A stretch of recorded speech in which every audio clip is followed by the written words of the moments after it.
Today we are looking at a case from the early 20th century, so sit back as we go to Canada.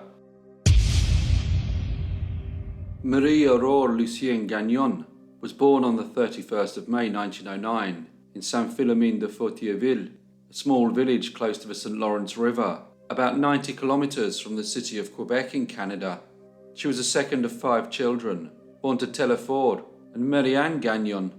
At the time of her birth, the Canadian economy was growing rapidly, and the farming industry was experiencing a significant increase in production.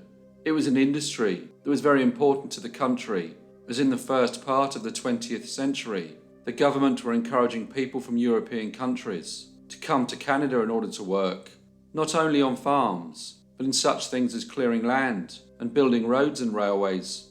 However, Aurore's family lived a quite simple life. Their house was small. Her mother looked after her and her brothers and sisters, while her father worked. He usually left the house very early in the morning and did not return until late in the evening. By 1916, the Gagnon family consisted of Mr. Teleford Gagnon, his wife Marie-Anne, and their 5 children: 9-year-old Marie-Jeanne, 7-year-old Aurore, 4-year-old Lucina, 3-year-old Georges, and Joseph, who was only 1. However, the children's life suddenly changed when Aurore's mother, Mrs. Marie-Anne Gagnon, was diagnosed as having tuberculosis, a disease that it was estimated had killed a quarter of the adult population of Europe during the 19th century, and even by 1916, despite medical advancements. The end result for anyone who was unfortunate enough to contract tuberculosis was usually death. Due to the severity of her condition, she was sent to a hospital in the city of Quebec. Aurore's father was now left to bring up his 5 children alone, something that he found very difficult. For a while, the children stayed in the home of their grandparents, who lived about 10 kilometres away, in Sainte-Sophie-de-Levoix, but they returned after their father brought another lady to live in the house. Her name was Marie-Anne Hood, and she was the widow of Teleford's cousin. She moved in with 2 young boys of her own, named Gerard and Henri Georges. On her arrival, she announced that she was keen to take care of the family home and the children. However, there were those in the village who treated her with suspicion, as they knew that her 2 daughters had already died. Death never seemed to be far from Marie-Anne Hood, and on the 6th of December 1917, another tragedy struck the Gagnon family when 2-year-old Joseph died. He had apparently suffocated. The child had not been suffering from any illness, but the coroner did not believe that the circumstances surrounding the death were suspicious. Just over a month later, on the 23rd of January 1918, Aurore's mother, who was still being treated in hospital in Quebec, also died. 9 days after the death of his wife, Teleford Gagnon married Marie-Anne Hood. Although the local people were aware of Teleford's most unfortunate and tragic circumstances, most of them were surprised that he married so soon after his wife's passing. Shortly after the wedding, death would again present itself in the Gagnon house, when Aurore's sister, 6-year-old Lucina, suddenly died. The cause of her death was unclear, but the coroner did not suspect anything untoward. Following this, Teleford's children again went to live with their grandparents, but returned in the summer of 1919. With his 2 daughters and son now living with him once again, life for Teleford was at last becoming somewhat normal. He would go to work early and come back late, while his new wife would take care of the children and the family home. Although at the time education was compulsory in all provinces, this was not so in Quebec, where compulsory education did not in fact become mandatory until the 1920s. This meant that school attendance in Quebec was well below that of the other provinces, and although Aurore had the opportunity to go to school, her actual presence in the classroom was very sporadic. Instead, she was kept home by her stepmother. Teachers questioned why Aurore was so rarely in school. They had commented that she was a bright and intelligent child, but for some reason rarely attended lessons. The reason why Aurore was kept in the house was because she was regularly beaten by her stepmother, Marie-Anne Hood, who did not want Aurore to go out, as she was worried that neighbours may see the young girl's injuries and start speaking badly about her. She told her husband that his daughter needed to be disciplined and that the beatings were punishment for not doing as she was told. However, Aurore's injuries were noticed, and she was taken to the justice of the peace, a local man named Auguste Maillot. He realised that the poor girl looked as though she had been treated in a very rough manner. He questioned her father and stepmother, and Marie-Anne did not deny that she had beaten Aurore. However, she insisted that it was only to discipline her when she had not been behaving as she should. Aurore's feet were cut and swollen, but her father and stepmother told Mr. Mayo that these wounds had been caused by local boys who had thrown some rocks at her while she had been outside playing. Mr. Mayo spoke to Aurore alone, but she was very quiet and seemed frightened. She did not say anything that could incriminate her father or stepmother. Mr. Mayo then instructed Aurore's father to get her wounds treated. He also informed the local priest, Father Ferdinand Massé, of his concerns. Telefort and his wife were both Catholics and regularly attended the local church, so Mr. Mayo thought that if they received some guidance from Father Massé, the ill treatment of young Aurore would stop.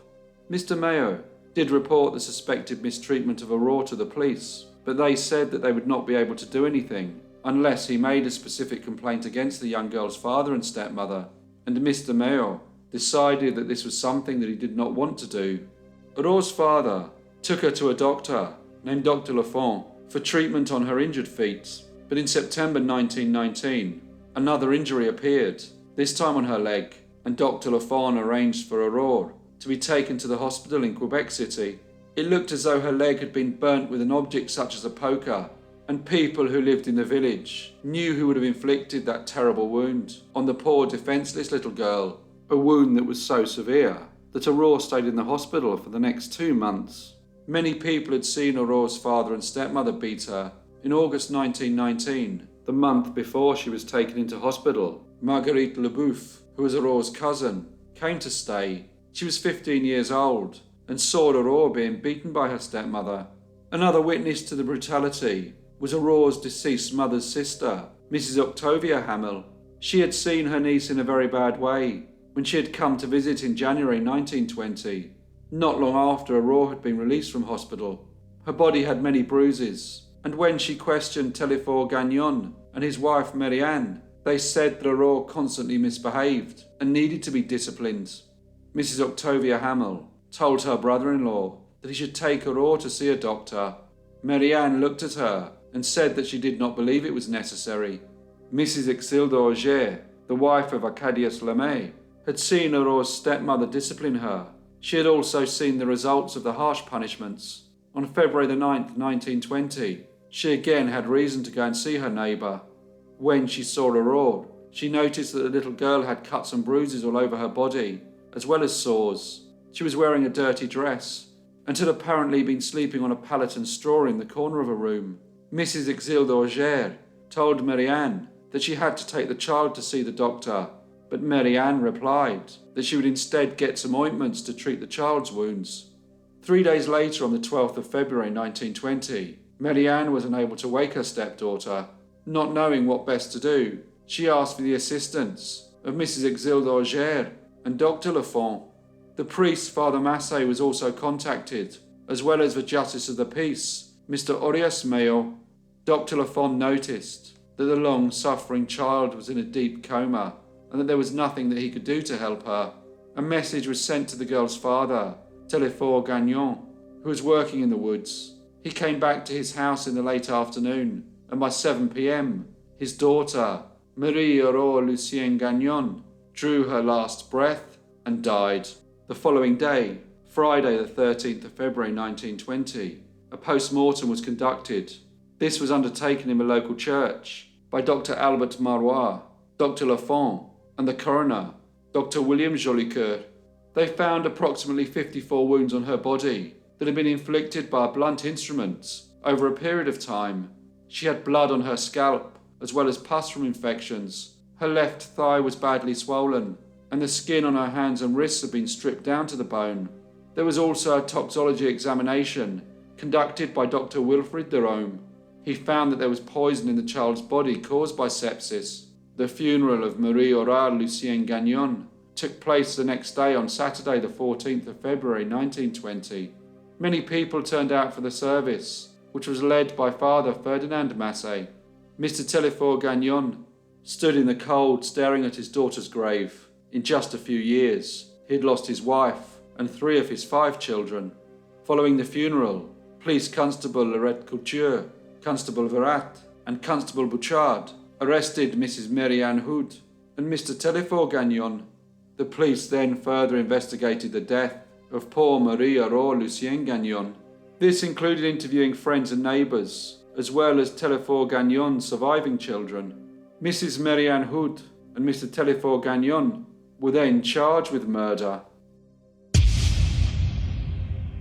It was decided that they would be tried separately, and on the 16th of February, they both appeared before a preliminary hearing and pleaded not guilty. However, the judge decided not to release them and instead kept them in the prison while the investigation continued. On the 18th of March, after all the evidence had been presented, the judge ordered that the trial of the two accused should begin in April. The trial of Mary-Anne Hood was held first and began on the 13th of April 1920 in front of the judge, Louis-Philippe Pelletier. The prosecution were able to produce witnesses who had all seen the defendant striking the deceased child. Most of them had seen this happen on several occasions. The evidence against Mary-Anne Hood was quite damning, but the defence had their own strategy, and instead of denying the accusations, they insisted that the defendant had only acted in this way for reasons of insanity that had been brought on by pregnancy. It was agreed by doctors that the pregnancies had affected the behaviour of Mary-Anne Hood. Nevertheless, on the 21st of April 1920, she was found to be guilty of murder, and the judge sentenced her to death. Her hanging was scheduled for the 1st of October the same year. The trial of Mr. Aurore Gagnon began 2 days later, on the 23rd of April. Again, witnesses told the courts of how the defendant had beaten his daughter on many occasions. However, the defence claimed that he had only done this as he had been completely manipulated by his wife, and it was only Mary-Anne Hood who had been responsible for the death of young Aurore Gagnon. The defence argued that Aurore worked very hard, spending most of his days away from the family home, and when he returned, Mary-Anne would sometimes tell him things about Aurore that, although were not true, would result in him beating her. The trial ended on the 29th of April, and Mr. Aurore Gagnon was found guilty of manslaughter. On the 4th of May, he was sentenced to a life of incarceration. 3 months later, on the 8th of July 1920, Mary-Anne Hood gave birth to twins while in prison. There had been much discussion in Canada about capital punishment. 6 years earlier, in 1914, Robert Bickerdike, a representative in the Canadian Parliament, had presented a private member's bill calling for the abolition of the death penalty. Although the law remained unchanged, many people supported his efforts, and it was these reformers who now campaigned for Mary-Anne Hood's sentence to be overturned. A few days before her punishment was due to be carried out, her sentence was commuted to life imprisonment. Although Aurore had been sentenced in 1920 to a life term in prison, he was released 5 years later for good behaviour. After his release, he returned to his village and continued to work on his farm. He also wrote frequently to his wife. While in prison, Mary-Anne became very ill, so in July 1935, she was released. The authorities confirmed that she had cancer. She went to live with her sister in Montreal and died on the 12th of May 1936. 2 years after his second wife's death, Aurore Gagnon remarried. He died in 1961 at the age of 78. Aurore's older sister, Marie-Jeanne, died in the year 1986, aged 79.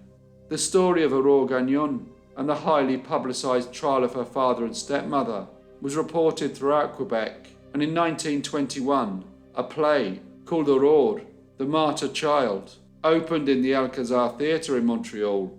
This continued to be performed there for the next 30 years. The success of the play led to a film being released in 1952, and since then there have been many books and articles written about this tragic case. In 2005, another movie was released, simply called Aurore. Hello everyone, and thank you so much for listening. As usual, please leave any comments or feedback you may have, and I hope to see you all again in the next brief case